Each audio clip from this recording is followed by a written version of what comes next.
Today I want to show you the benefits of soda blasting things like carburetors when you're rebuilding them. Now the carburetor on the left has years of fuel leakage, tarnish, stains that won't come out. This happens to be a Dellorto 40mm dual carburetor.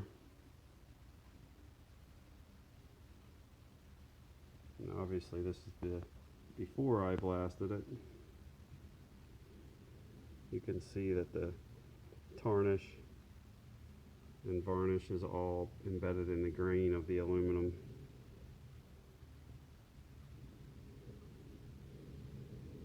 This carburetor has been given a basic clean, but nothing too fancy.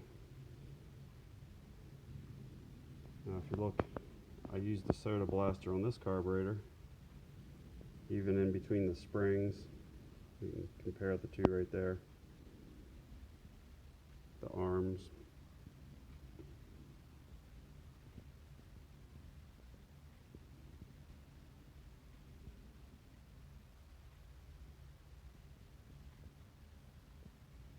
The soda blasting really gets into the grain. Of course there are a couple of spots that look a little darker. Some of that's just because it's soda, it does not take away metal. And if that metal was tarnished badly enough, it's not going to take the metal off that's actually turned black.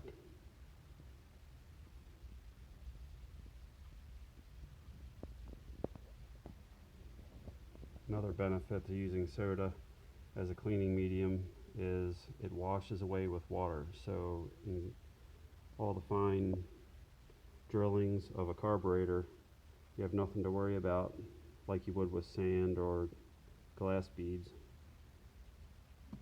Here's the top, for example. Once I blow this out fully and wash it out, there will be zero baking soda left over.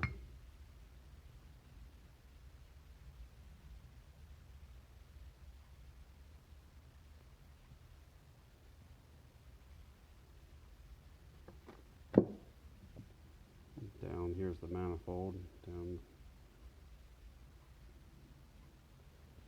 this manifold's been ported, and then once it was cleaned with I like to use super clean, but on aluminum it kind of dulls and kind of turns aluminum a little dark, almost black, if you leave it on too long.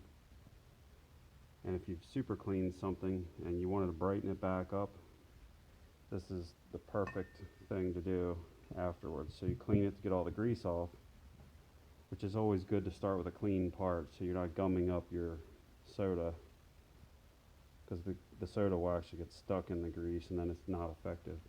So if you get most of the grease off and you just cannot get the pores clean, or it's left a tarnish, just a superficial tarnish in the grain, soda blasting will clean that right up. And then all you have to do is either blow this off and install it, but I would still recommend just running it under warm, clean water, no soap, no solution or anything, and it'll stay the same color that it is right now. Here's the end caps. Now if you were to do sand, you would never get it out of all the pores, or ports or drillings. You can even do brass, and because this washes away, you can blast this while it's semi assembled. Now I didn't get in there too well because I'm going to actually take these shafts out and clean the brass and replace the bearings, but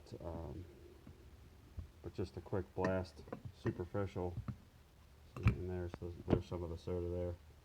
Now the soda that I used, I actually got it at Harbor Freight. It's a 40 or 50 pound bag. I used the grain, it's called XL, I guess that's extra large.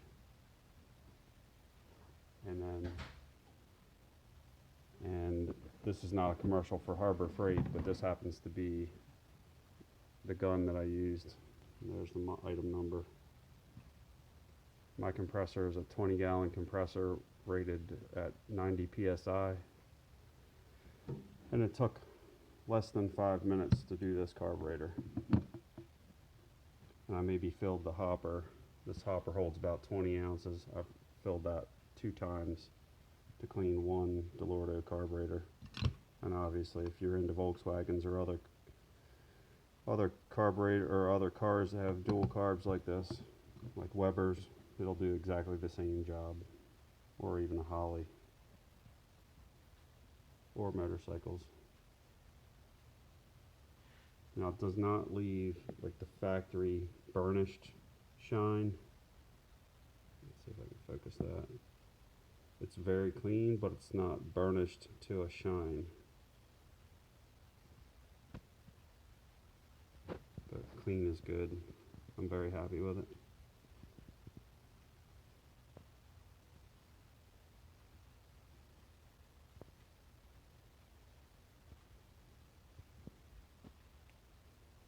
Okay guys, hopefully this was a little help in helping you decide if you want to use a soda blaster or how to clean carbs in a safe way or a restorative way.